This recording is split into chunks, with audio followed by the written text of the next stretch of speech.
fast, and hopefully I can deliver on my Wise Mothman deck list. This is a deck full of mill, combo, counters, and just a whole lot of value. It's definitely skewed towards higher powered tables, but I do want to include some conversations around cards that you can include, cards that you can remove, and you will see plenty of examples of cards that may not fit your flavor or your style of EDH, and you can remove those as well. Decklist is going to be down below, of course, and I will say that straight off the bat, this is a food chain type of deck, but it's not centralized around food chain. Food chain is one of the many options. As a combo fiend myself, I have gotten this idea off of one of the CEDH videos around the Wise Mothman. I'll post that deck list down below as well, the link to the video as well. But food chain is not one of the central combos that I'm playing for it because I'm skewing to higher power EDH, not CEDH. There are still other options that we have, and especially the mana base is definitely more on the kind of budget side if you consider CEDH. So definitely lower power and a lot of changes that you can make. So the Wise Mothman, understanding this card, one colorless black, green, blue for a legendary creature, insect mutant, 3/3 with flying. Whenever the Wise Mothman enters the battlefield or attacks, each player gets a rad counter, and a rad counter says at the beginning of the pre-combat main phase for each player that has a rad counter on your pre-combat main phase, you lose a life and mill a card for each rad counter that you have, and then you lose that rad counter, so you decrease that counter. So you essentially get rid of all your rad counters. If you have 3 rad counters, you take 3 damage and mill 3 cards. Pretty simple. Gets around hexproof, a great way to share the love when it comes to mill, and it just kind of enables itself. You don't really need to cast spells. You just kind of keep, you cast a Wise Mothman, you keep attacking with it, and then there's other cards that provide rad counters, and then whenever 1 or more non-land cards are milled, put a +1/+1 counter on each of up to X target creatures, where X is the number of non-land cards milled this way. So what I love about this is that it does damage, it does mill, and it goes wide on your board. So there's 3 very different angles that you can take with this deck list. I like the options that this commander provides. It is definitely a deck list that requires the commander to be out or very reliant around the commander. So just be aware that if that is not the type of deck list that you're looking for, this might not be the deck list for you. But I will say this is one of the most unique versions of mill that you will ever play in EDH. There is a little bit of politicking, combo, just so many different routes that you can take it. It's one of these commanders that I cannot recommend enough. So let's go through this card by card here. I want to talk about my artifacts first. In terms of ramp, we have Arcane Signet, Chromatic Lantern, Commander Sphere, just because it draws a card as well. Then we have the Great Henge. This isn't necessarily ramp, but it produces mana. So definitely going to be relatively cheap, especially considering the amount of counters that we're going to be putting on things. This is going to cost a lot less. It's going to gain you 2 life to get around the life loss of your own rad counters, and it's going to draw you a bunch of cards for creatures entering the battlefield. Token creatures don't count, but that's fine.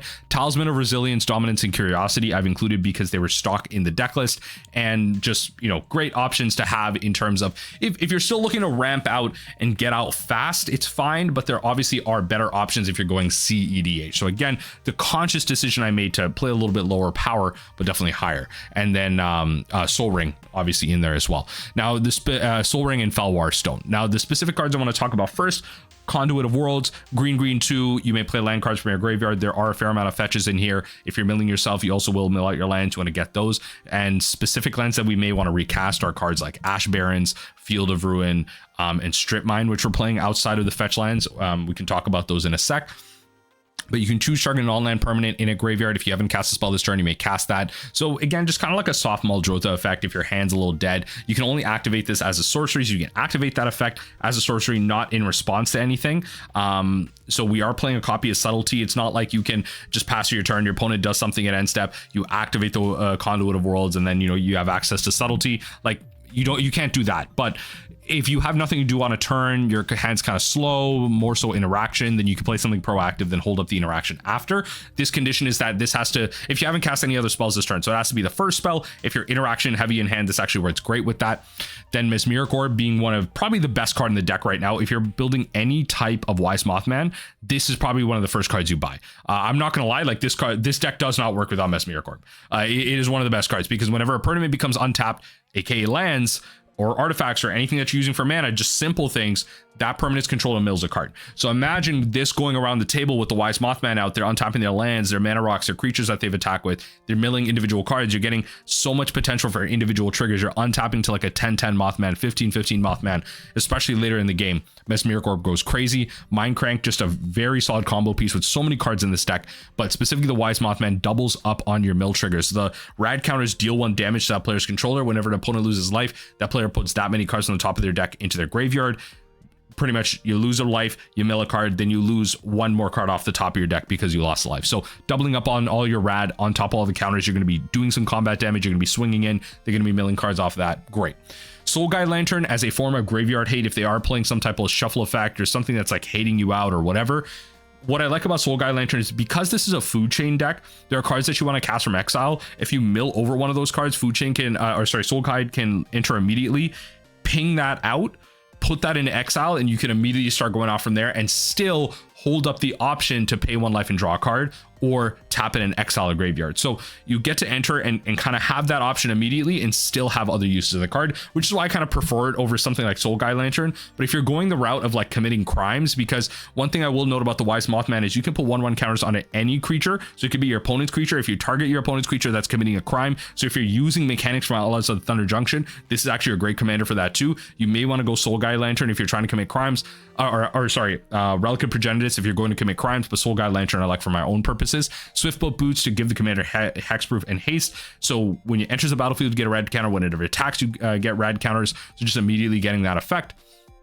And then finally the One Ring as a way to not only draw cards but protect yourself, because you're playing combo. This is a great way to just give yourself a turn, play a combo piece, play this, give yourself a turn, draw some cards, and then combo off next turn. Or if you're playing a long game, just draw you cards. Again, one of the more replaceable cards, because in a lot of ways, before this gets dealt with or you get targeted, this is really just draw 3 cards. You play this, tap it, draw a card. On your upkeep, you can untap, draw a card, draw 2 cards, I should say. This could really just be a Brainstorm, a Ponder, any other draw 3, any other draw 2, whatever it might be, if you're looking for a budget replacement. Now, in terms of the sorceries, we have Cultivate, because I'm leaning towards some basics, making conscious decisions to play lower power, not only because I'm playing cards like Field of Ruin, but also because in pods that I play, they tend to have a fair amount of Blood Moons as well. So I just do want to be conscious of that fact, being able to ramp out that way. But again, very replaceable if you want to play a Mana Rock here, an extra land. Demonic Tutor, again, leaning towards higher power. You want tutors out of there. Fractured Sanity is an absolutely insane card. Each opponent, by the way, is so good in this deck. You want to try to avoid playing targeted mill if you can, unless they have a specific purpose, because something like Fractured Sanity is 3 cards. Each player mills 14 cards. That means you're going to get 42 potential triggers in a 4-player pod to trigger the Wise Mothman. 42 potential triggers. Obviously, realistically, it's going to be like 30 plus because the Wise Mothman triggers off of non-land cards. Entering the graveyard, Fractured Sanity just does that for 3. And what I like about it is that's the sorcery speed side of things. If you want to cycle this, this is 2 mana at instant speed to draw a card and then mill each player for 4, mill 12 cards. 12 potential triggers, probably like 6 plus. Again, just fantastic card there. Maddening Cacophony, a combo piece, but also 2 mana, each opponent mills 8 cards. That is 24 potential triggers for the Wise Mothman off of 2. And then because we're also playing Bruvac the Grandiloquent, you can pay 6 with Bruvac out, mill each opponent out for half their library rounded up. Bruvac is gonna kind of double that up. You get an instant win there. So great combo piece. And Maddening Cacophony is just great, just because it's pretty mana light, right? It's not like Glimpse the Unthinkable that's blue and black. This is just blue 1. And the kicker is it's not really mandatory. So again, each opponent more valuable than target opponent in Glimpse the Unthinkable. I will note we aren't playing Fractured Sanity before we get to enchantments. We aren't playing Fractured Sanity because Fractured Sanity just curses 1 opponent. I like Bruvac because it's all. I want to try and make sure I can hit everyone. Nuclear Fallout is an option if you have a bunch of mana to sink in to wipe the board. I like playing like usually 3 to 4 board wipes, but I'm only playing 2 here. I'm playing a Cyclonic Rift, which we'll get into, but this is a great way to get around Indestructible with the -X/-X and just provide some rad counters to fill up graveyards. And then finally, if you want to fill up graveyards for value, Reanimate. I am playing a soft reanimation angle using cards again. This is just one of the things you have to do when you're playing mill. You have to take advantage of your opponent's graveyards as well as your own. Reanimate, just pretty, self-explanatory option there. In terms of instants, pushing my Mox field all the way up. An Offer You Can't Refuse. Pretty easy counter spell, just counter target non-creature spell, 2 treasure counters, whatever it might be. Very easily replaceable here. Again, if you're not skewing towards higher power, you don't need to be playing cards like this. You can play more ramp, you can play more proactive removal, Assassin's Trophy to stop anything that's stopping me, any permanents, problematic creatures, heck lands. Beast Within as another option for permanent hate. Brainstorm as a way to draw cards. Cyclonic Rift as a soft board wipe. And Heroic Intervention as a way to protect my own cards. Permanents I control gain hexproof and indestructible. Mana Drain can very easily just be another counter spell, but I like the option of having more mana. A lot of times your commander will die. There will be kind of just a lot of eyes on it. So just having more mana on next main phase and just being able to use that mana to recast your commander can be very powerful. Vampiric Tutor as another tutor option. This also gets around Mesmeric Orb triggers, so you can wait for the triggers to resolve on upkeep, and then on your draw, before your draw phase, you can Vampiric Tutor, put a card on top, then draw it. Veil of Summer as a way to protect your combos, not stop your opponent's combos. Remember that Veil of Summer is a reactive card. Sorry, it's a defensive card, I should say. It's not a thing card. This protects, gives your stuff hexproof and uncounterable. Visions of Beyond, very replaceable. I have this from Modern Mill deck. It is better late game than early, whereas other draw spells, maybe like Ponder or Brainstorm, are just good at any point, but they have the least amount of potential. Brainstorm will always be playing because it's just draw 3 cards, but Visions of Beyond, having 3 raw cards just being drawn for you can be really powerful. Early game, you don't really want this just because it's just going to be a cantrip, but if you need to, it can be. Worldly Tutor grabs up creatures, especially if you're playing Food Chain. If we have Food Chain out, then we want to be able to grab the creatures that we need to be able to go off from there. Heck, there are even other value creatures that we might want to look up, like ramp spells or just Hedron Crabs or whatever it might be. So Worldly Tutor is there. Let's go into the enchantment. So Animate Dead, another option to reanimate creatures from graveyards. Bloodchief Ascension being one of the best cards in this deck right now.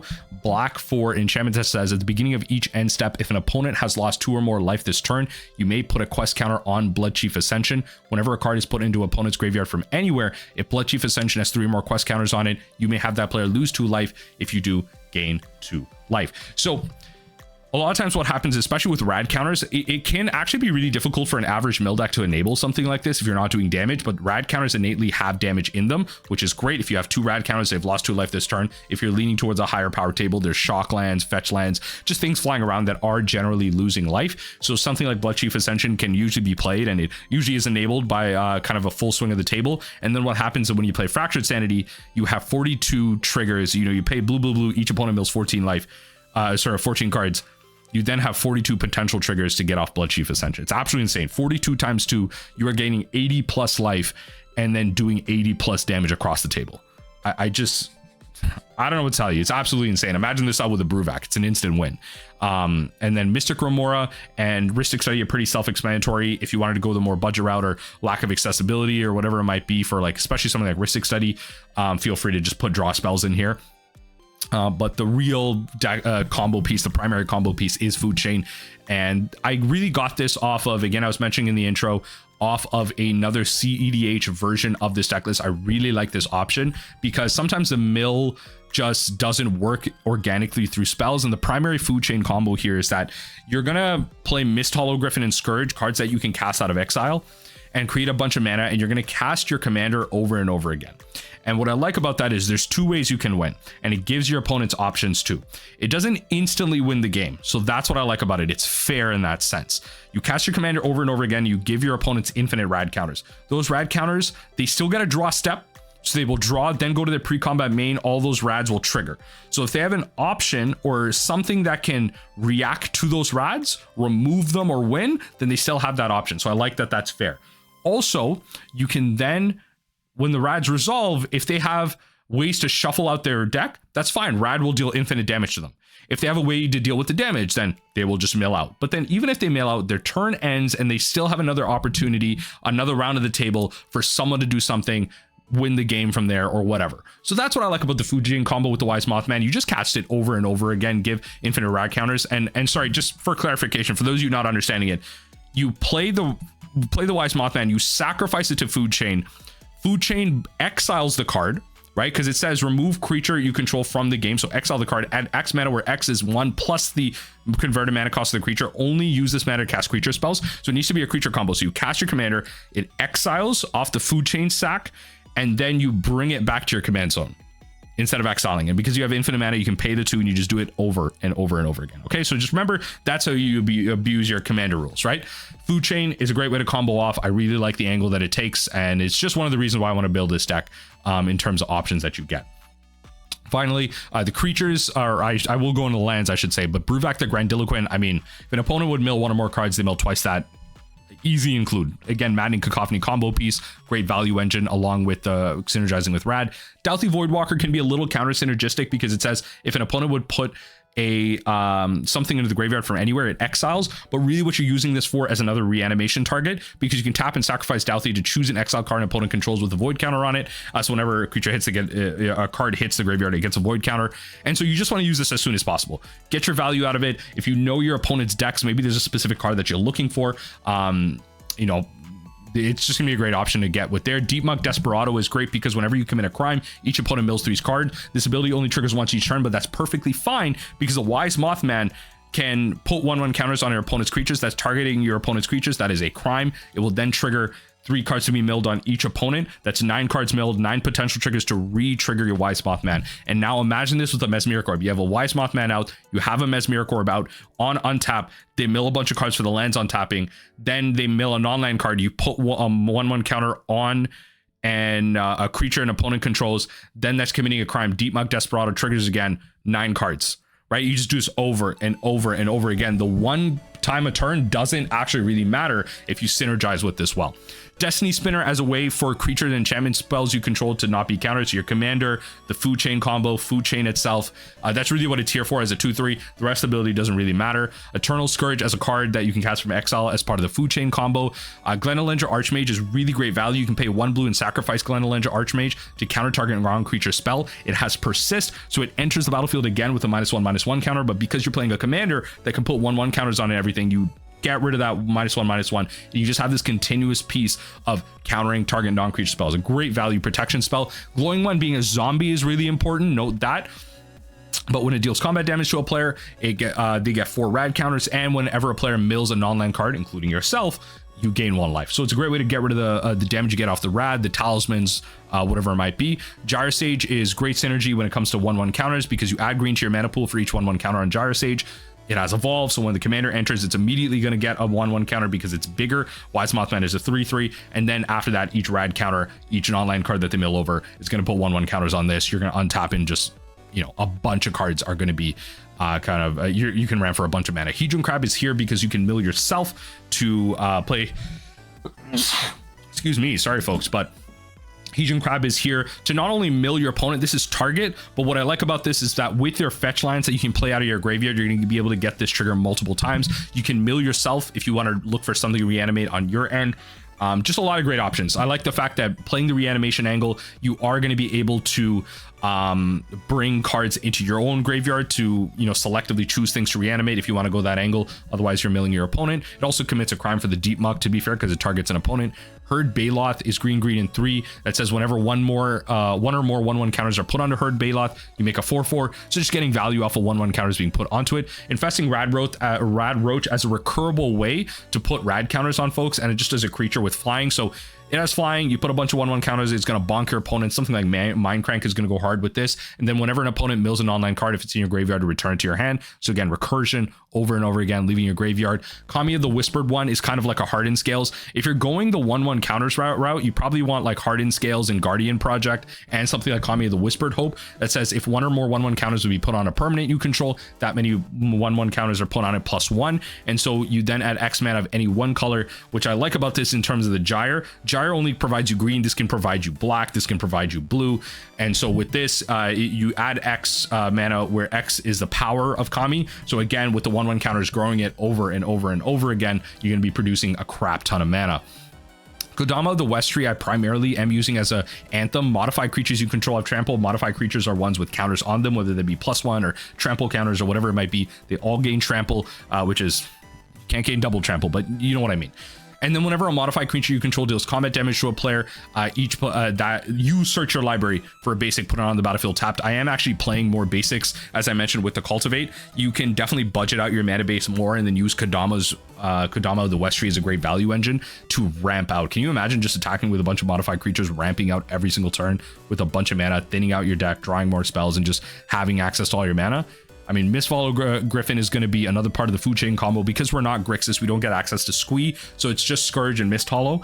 as cards that we can cast out of exile. Muldrotha, pretty self-explanatory. You're going to be able to, on each of your turns, play a land from your graveyard and cast permanent spells of each type from the graveyard. We're not playing battles, so we're not making maximal use of this, but we are going to be able to play our creatures, our lands, enchantments, whatever. So if our food chain is milled out, Muldrotha is a great way to kind of recur that. Notion Thief is also a great option in a higher power table to stop your opponent from drawing a bunch of cards. We're not going hard into that route by playing Orcish Bowmasters. Notion Thief is enough. Opposition Agent is kind of a replacement for Ashiok Dreamrender. Ashiok Dreamrender is actually kind of really nice because even though it exiles cards and it targets a player, not only does that commit a crime, but they do mill the cards, then the cards get exiled off of Ashiok Dreamrender. So you still get your triggers off of the Wise Mothman, but because this is higher power skewed, there's going to be more tutors. So Opposition Agent is going to be a great way to say, you know, not only can you not search your library, but if you do, then I'm going to control it and steal that card. Ramunat Excavator, you may play lands from your graveyard, pretty self-explanatory with fetches and milling yourself. Ral is a great way to abuse stuff like Hedron Crab and other effects milling you, like rad counters, where once during each of your turns, you may cast a spell from among the cards in your graveyard that are milled this turn. You can tap and mill. So again, a just great reanimation value engine. Ruin Crab says whenever a land enters the battlefield, you mill 9 cards. Right? So you get 9 triggers, I should say. 3, 3, 3, because it says each opponent mills 3 cards. You get a fetch line out there, you're getting 18 potential triggers off your Wise Mothman. Ruin Crab is just insane. Scurry Oak is another way to take advantage of 1/1 counters entering the battlefield. Hitting your creatures. Again, when you cast a Wise Mothman, the evolve is immediately going to trigger. You're going to get a 1/1, and then the table's going to go around, get the rad counters. You're going to get more squirrels. Squirrels are going to get bigger, blah, blah, blah. Subtlety as a great way to put cards back on top, which you can then mill away. I like that versus a hard counter. Obviously, you can have hard counter options because then it puts cards into graveyards for you to reanimate, but I like Subtlety for that reason. And then Sir Conrad, a great option with something like Mindcrank, which is a soft combo. If you're a mill player, you know what this card is. I mean, like whenever a creature dies, enters the graveyard in any way, shape, or form through discard or whatever, that creature's controller is then gonna, it even works for you. Each opponent is just gonna lose 1 life. And then when they lose 1 life with something like Mindcrank, they then mill a card. And then if a creature enters, they lose a life. And then they do it over and over again. So it's like a soft infinite combo because it can be stopped if there is a round where around a mill where no one mills a creature card, but obviously you can pay 2 and just have it go again. So Sir Conrad, just a great option. Just deal a bunch of damage. And that's another thing I like about this deck is that you can have cards like this out without your commander out, mill your opponent out, and just beat them on the life loss angle, which is great. Master Transcendent as another reanimation angle. So when it enters, target player gets 2 rad, and then put target creature card in a graveyard that was milled this turn onto the battlefield under your control. It's a mutant and a 3/3 at base. I mean, look, at your end step, if you can cycle out a Fractured Sanity, hold up a fetch line trigger for a Ruin Crab, get everyone to mill out, then you hold the Master Transcendent, pick something, untap. I mean, come on, Master Transcendent online again. Toxrogue the Corrosive, one of the more replaceable cards in this deck. It is rather expensive, but it's a value card. At the beginning of each end step, put a slime counter on each creature you don't control, and then each creature with the slime counter gets -1/-1, and then whenever a creature you don't control with a -1/-1 counter, aka a slime counter, dies, you get a 1/1 black slug creature token, and then you can play black and blue, sacrifice the slug token to draw a card. So all encompassing, it's wiping out your opponent's board. I've kind of used this as a soft board wipe, but also as a value engine to create a bunch of wide board stuff, draw cards, just enable a lot of things, right? Undead Alchemist as another mill, just value engine. You'll notice a couple of zombies that we already have, like Raoul, and I was mentioning the fact that Glowing One is also a zombie, but Undead Alchemist says if a zombie you control would deal combat damage to a player, instead that player mills that many cards. So that's going to be a great way to kind of continually trigger your Wise Mothman. It is counter synergy with Mindcrank, but you can't have everything working in perfect harmony. And whenever a creature card is put into opponent's graveyard from their library, exile that card, and then put a 2/2 black zombie creature token into play. What's nice about this is the exile isn't a replacement effect. So any trigger that, like Sir Conrad, where a creature needs to enter the graveyard, that will still happen. Then Undead Alchemist will exile the card, you create a 2/2 zombie creature token, and then those zombie creature tokens can grow and grow and grow. If you have something like the Kodama out, they're going to have trample, you're swinging in. Come on, just crazy value. The final creature I want to talk about is Zelix Sanity Flare, blue and 2. For a 2/3 with Hive Mind that says whenever a player mills 1 or more creature cards, you create a 1/1 black horror creature token. Again, a lot of ways to just generate wide boards whenever an opponent mills cards, and then you can tap and pay 1, target player mills 3, committing a crime for the deep muck, but also just milling 3 cards, having more potential to get more, get more 1/1s, create a wider board, trigger Wise Mothman, blah, blah, blah. You can start to see how everything starts to come together. Now, I want to kind of rush through my land base here. Of course, this list is going to be listed down below, but you'll notice that when you're looking at it, it's not exactly the perfect mana base for a high power EDH deck list. And that is purposeful because I didn't want to spend all of my money on my lands just yet. And I kind of want to purposely not make it super high power. Like, I'm not going to play like duels in this or anything. I'm not necessarily turning this into CEDH, but you have options like Ash Barrens will let you get basics if you want to play more basics. You have your regular kind of shock lands and stuff, but some of the things I want to mention specifically are Field of Ruin. In a higher power skewed table, especially if you're going to be able to play your lands over and over again and you want to commit crimes with something like Deep Muck, then you're going to be able to target your opponent's lands, get those out. Each player is going to get a basic, and a lot of times if you're playing more basics in a higher power table, they aren't playing as many basics, so you're gonna be able to take advantage of a card like this more than your opponent is. So that's great. Otawara just as another value option. We play a fair amount of legendary cards, honestly. So the channel cost can really get reduced pretty well, and it's uncounterable a lot of times because it's an activated ability of a land. It's not a spell, so it can just be a great way to bounce a spell back to an opponent's hand. So that's going to be really powerful. Reliquary Tower, because there are going to be situations where you are going to be drawing a lot of cards. Takanuma as a way to kind of return a creature card from your graveyard to your hand. Again, another quote-unquote reanimation, not hard. Thespian Stage to copy value lands that you have, but also copy your opponent's value lands.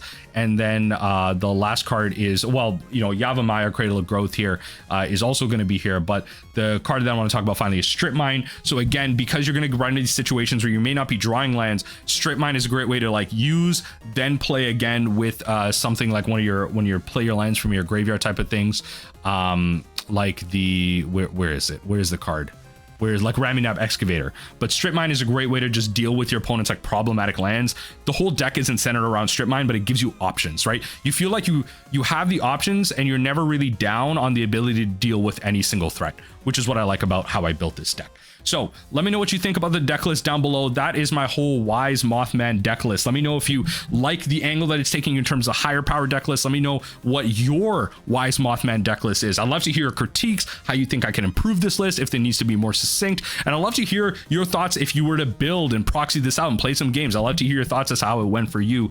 I don't know, one of my favorite decks that I've ever built, and it's one that I'm going to be sticking with for a long time. It's one of the only EDH decks that I built that truly has mill around it, because I've been trying to avoid it in a commander sense, because when I first started getting into commander, I had a friend of mine that has a mill deck, so I just want to kind of leave that identity to him. But as that mill guy, I'm just like, look, the Wise Mothman is probably the best way to have mill be a thing in EDH at all, and I really love that, just because it deals damage. You can create a 1/1 counters and go with the wide board. You can play the mill plan. There's so many different options you have. You can make this more succinct and go into counters. You can go into mill. You can go into damage. Like life loss, it can be anything, and that's what I really like about this deck list. It's definitely one of my favorite commanders of all time. It's really unfortunate that it's only with the Fallout set. It's exclusive to that, but that's kind of why I wanted to build it and be like, look, let's just get this deck list going. Let's have these cards, and we can get it pushing from there. So again, let me know what you think in the comment section down below. If you like what you saw in the video, let me know what you want to see in the future. Leave a like on the video, help it get out to the algorithm. Let's push the intelligence of the Wise Mothman out throughout the EDH masses.